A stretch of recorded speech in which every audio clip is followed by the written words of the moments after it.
I think we can move forward with our next presentation, and I'd like to reintroduce Raphael back to the virtual stage to present TCRMatch. Thanks, Raphael. Thank you, Nina. Again, I need your validation. Am I sharing my screen correctly? Can you see my desktop? I can see your desktop, yep, and the slides on the side. Okay, good. So let me make this bigger. Okay. Perfect. Perfect. Hello again, everyone. In case you weren't here earlier, my name is Raphael, but this time I'll give you a presentation on TCRMatch. Now, before I tell you about TCRMatch, the tool, let's begin again with a bit of biological background on T cell receptors. Now, let's imagine an antigen-presenting cell, so an APC here, that has an MHC class 2 with an antigen attached. Now, this is just for the example. This doesn't have to be an antigen-presenting cell. It could have been any other cell and with an MHC class 1. This is just an example. But this APC is going to present this antigen to a T cell, in this case, a CD4 positive T cell, and the T cell uses the T cell receptor to check if the peptide will trigger the immune response or not. So regarding the structure of the T cell receptor is formed by two subunits, the alpha subunit and the beta subunit. Now, these subunits are encoded in genes that undergo somatic recombination. So they undergo somatic rearrangement of certain gene segments. The alpha chain, for instance, contains the variable, the join, and the constant segments, and the beta chain contains, in addition to the V, J, and C that the alpha chain has, it contains the diversity gene segment. Now, each of these chains contains 3 complementarity determining regions that are encoded here, in the case of the beta chain, they're encoded by the VDJ gene segments. So you have these 3 loops, the 3 CDRs, they're called CDR1, CDR2, and CDR3 of the beta chain, encoded in the VDJ region. So now let's focus on the CDR3 of the beta chain. And why am I focusing on this one alone? Well, it's the most researched and the most variable. As you can see here, it spans from the V segment through the D segment all the way to the J segment. So it's generally considered to be the most important because it is the part that most directly interacts with the peptide that's being presented. So because the CDR3 beta directly interacts with the peptide, it started to be focus of most research. So one technique that became very common in T cell biology is the sequencing of the TCR, of the CDR3 beta of a TCR population of cells. This is called repertoire sequencing. So if you analyze the sequences of the CDR3 betas, it's very interesting. It's a lot of diversity for a relatively small region. And it is very small, like this, what you see here, these are real examples of CDR3 beta sequences. And they're usually flanked by this cysteine residue here in the beginning, and a phenylalanine, can also be a tryptophan, but it's very common to be a phenylalanine residue here in the end. Now, let's imagine that we have the sequence of the CDR3 beta of a population of T cells of interest. So that in itself tells us nothing about the epitopes that our TCRs will recognize. It tells us nothing about the epitopes they bind to. So how do we find out which peptides our TCRs recognize as epitopes? If only we had a database online that contains curated T cell epitopes for us to use, right? So the IEDB website contains a series of sequences of CDR3 betas and their associated epitope sequences. So we may not know the epitope, the TCR, the epitope that the TCR here recognizes, But given that we know the epitope of many TCRs and we have them in the IEDB, we can search the IEDB for the TCR that matches the ones that we have and see their corresponding epitopes. It's a matter of taking each sequence of the CDR of our population of T cells and searching the IEDB for the sequence. So for each CDR, we have in the IEDB at least one corresponding epitope. And so now it's really just a matter of searching the IEDB using our query. And once the sequence is found, we have the epitope for it. So, but in this case here that I showed you, we were lucky. We had the exact match. So what if it's not the sequence? What if we change one amino acid and now we no longer have an exact match? How do we infer the epitope? As I'm asking this, you're probably thinking we can use sequence similarity to infer which is the most similar TCR, CDR3 beta to the one that we have. And when we think of sequence similarity, we're probably thinking, let's use an amino acid substitution matrix. And this one that I'm showing you here is the well-known Blossom 62. And just to refresh very quickly, an amino acid substitution matrix typically contains some score here, represented by these colorful numbers in there, and they reflect how likely an amino acid is to be found in place of another. So you read it like this. How likely is an arginine to replace an alanine? So what's the score? The score is -1. So the way they came up with this score was by aligning a bunch of proteins and counting how many times an arginine replaced an alanine. And then they just divided the relative frequencies of alanine and arginine, and then they just took the log, because this ratio here was something like 10 to the -1, 10 to the -2, and then they took the log. Okay, anyhow, we have a substitution matrix here, good. Our problem is still finding the most similar sequence. The question then becomes, how do we compare sequences? Which algorithm do we use? It's very straightforward if the sequences have the same length. Just compare amino acid by amino acid, right? Just amino acid 1 to amino acid 1, 2 to 2, 3 to 3, but what if they don't have the same length? So do we insert gaps? How much do we penalize for the gaps? So during the development of this work, our team tested many algorithms, and I'm not going to go through each and every one of them. I'm going to show you one graph from the paper that I think summarizes the result pretty well. It's a graph of the precision recall curve, and I know this graph is blank.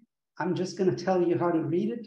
The way you read a precision recall curve is the best result is to the right of the graph, and upwards is also better. So we want the highest recall rate for the highest precision rate. So we want the number that maximizes the curve.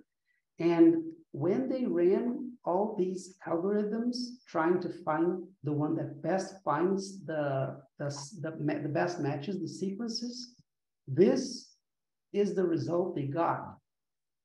And this algorithm here that I'm highlighting for you in pink is the algorithm that became known as TCRMatch. And what does it do? How does it work?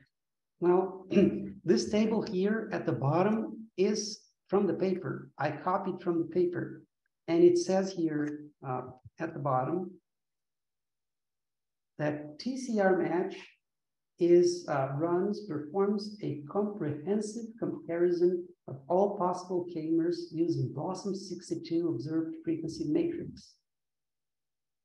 And what does that mean? It means it's a k-mer approach. Now, if you don't know what a k-mer approach is, allow me to explain. First of all, we need a Blossom 62 matrix here. And given two peptides, the one at the top and the one at the bottom, the one at the top contains 10 amino acids, the one at the bottom, 11. So the question is, how similar are they according to TCRMatch method?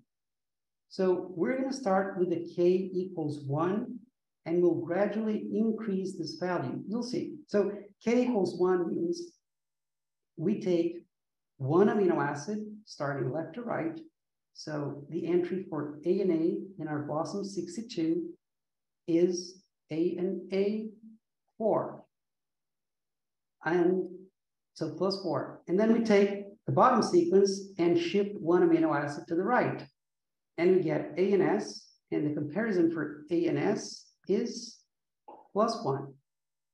And then we shift right, ANS again, plus 1 again, and ANI is now minus 1, and so on until we reach the end of the bottom sequence, which is AY comparison, which gives us a minus 2.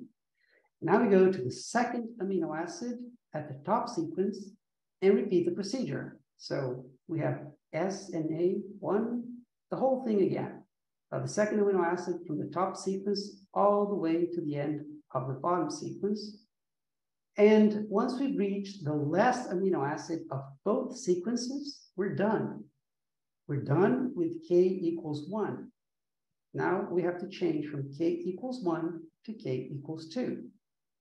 And now we're going to compare each of the dimers. And we'll start matching AS and AS. So A and A plus 4, S and S plus 4. We shift the dimer at the bottom to the right, and A and S plus 1, S and S plus 4. Shift by 1 again, A and S, S and I. Shift, you got it right. So all the way to the end of the bottom sequence.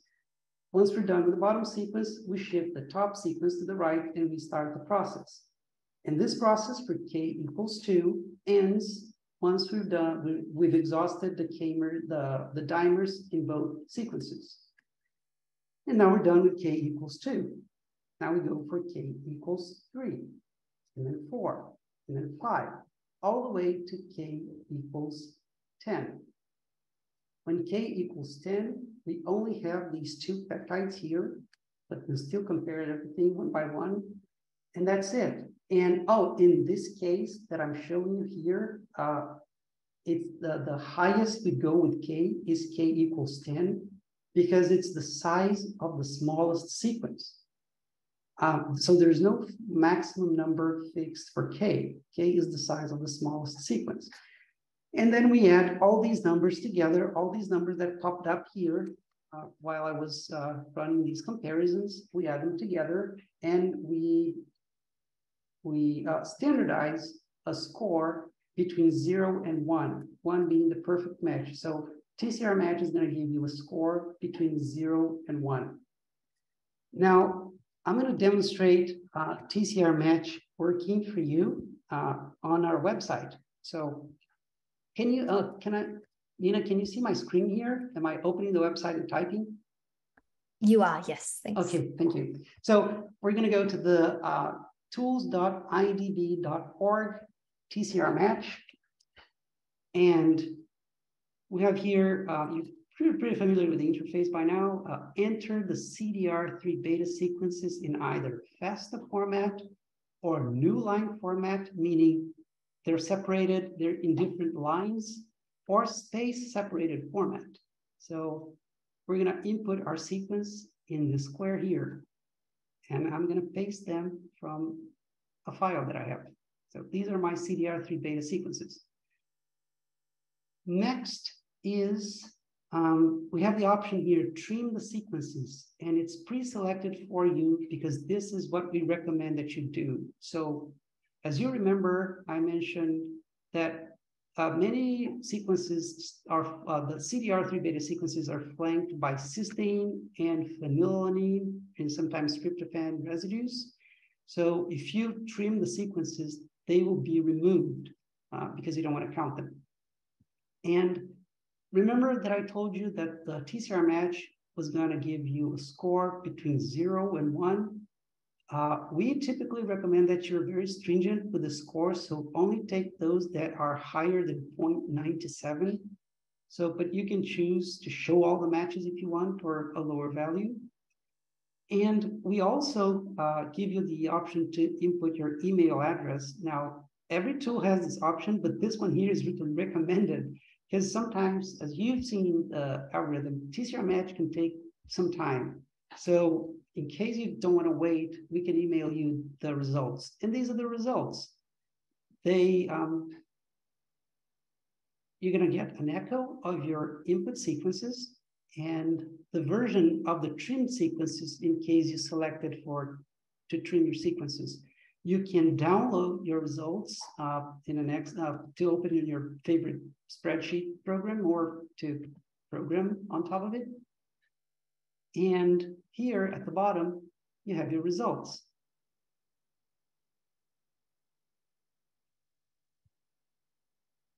Here you have your input sequence.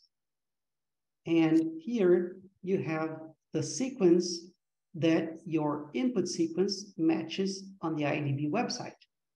And here you have the epitopes that bind to the sequences on the IEDB website. The TCRMatch says that matches your sequences.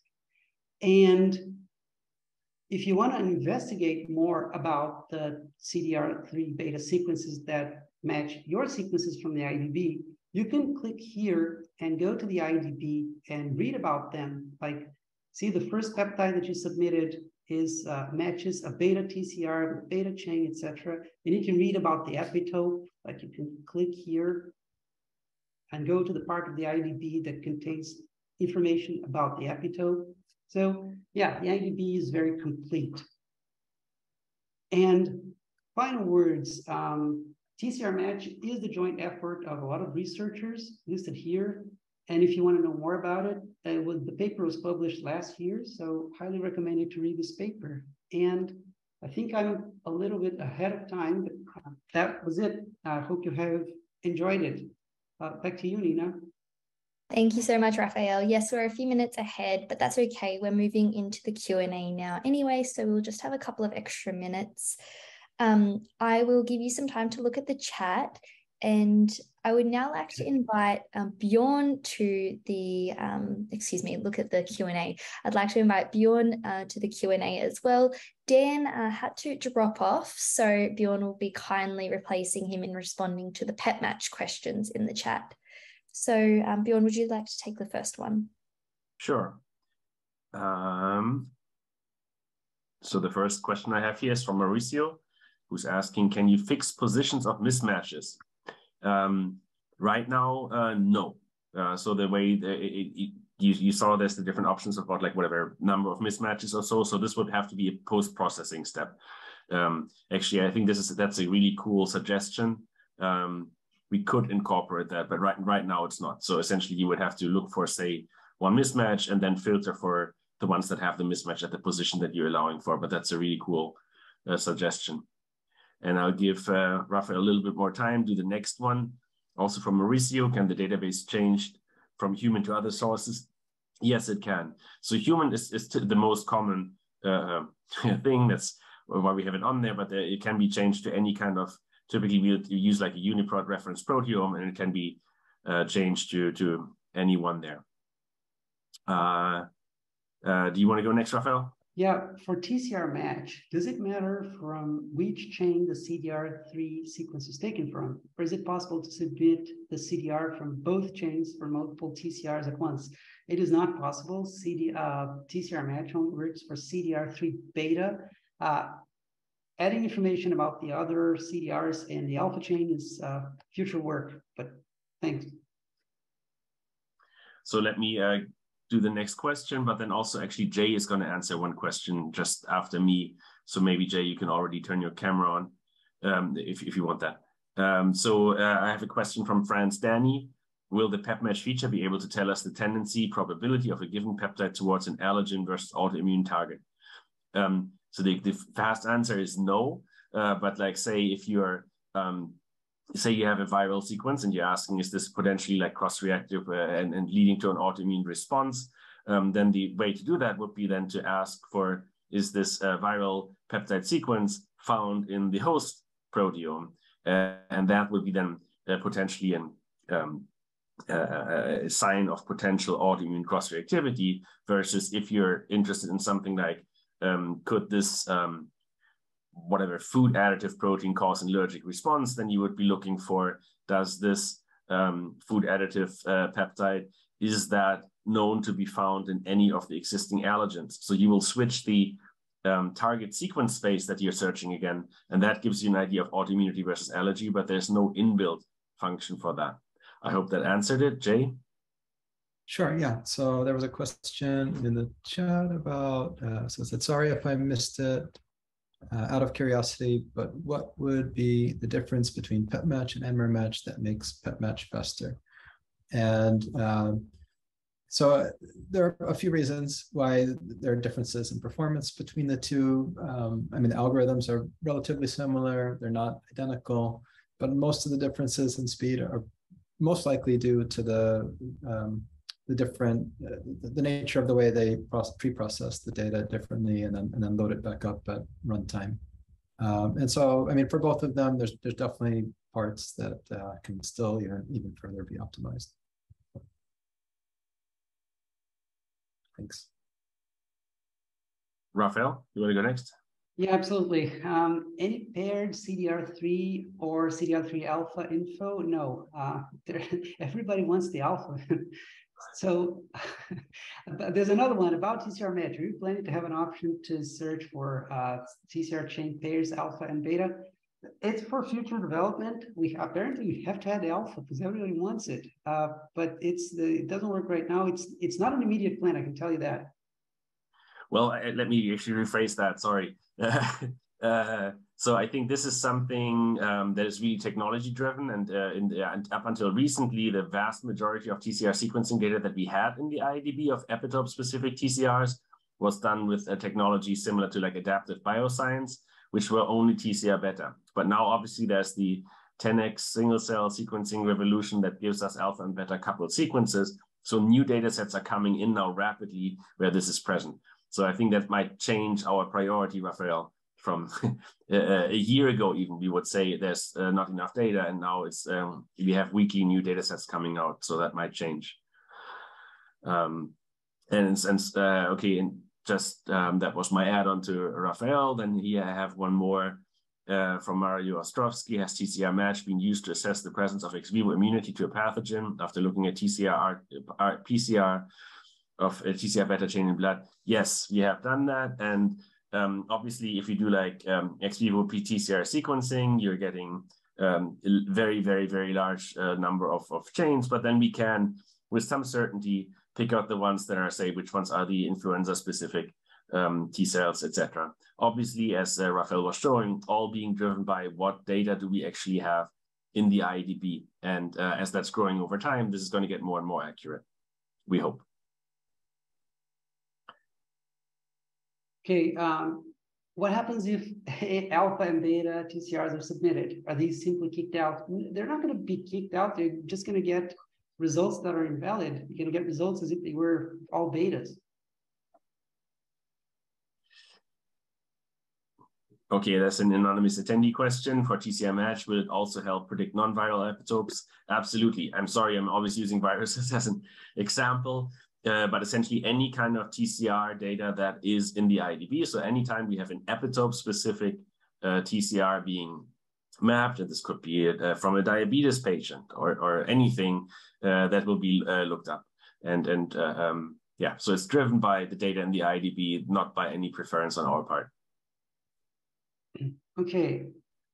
Sorry, I forgot to click. At this time, how many pairs of TCR matched to a peptide are in the database? Mauricio, I'm going to have to follow up on this one because I have here the following data. The TCRs for which we know epitopes in the database are 144,290. But that doesn't mean pairs. Like this, for some TCRs, we have more, so it wouldn't be an exact pair. So I don't know if that answers your question, but I can search how many pairs would be like one TCR for one peptide. So I think that's one last question. In TCRMatch, is there an option to remove results for certain sources? For example, can I have a choice to remove SARS-CoV-2? Yeah, I think that would be a good one. So we have the SARS-CoV-2 has two problems. Obviously, everybody has been doing SARS-CoV-2 research in the past 2 years. So we have a massive amount of data on that, much more than others, not reflecting the importance. And so it would be nice to filter out. Currently, there's no way. Currently, you'll have to run TCRMatch as is, and then filter out in terms of post-processing. But that might definitely be something we should be looking into. Also, like just in general, like combining essentially an IEDB query with then the results that are valid, so that if somebody wants to look at only autoimmune related TCRs, say, we could put those out. The other issue is we have, unfortunately, a bit of a data set quality issue. There are some data sets that are a little bit suspicious in terms of the quality of the TCR peptide matches, and they are very large. And so we have internally also excluded those. That might be another feature we should be adding. Yeah. That's it, I think. Nina?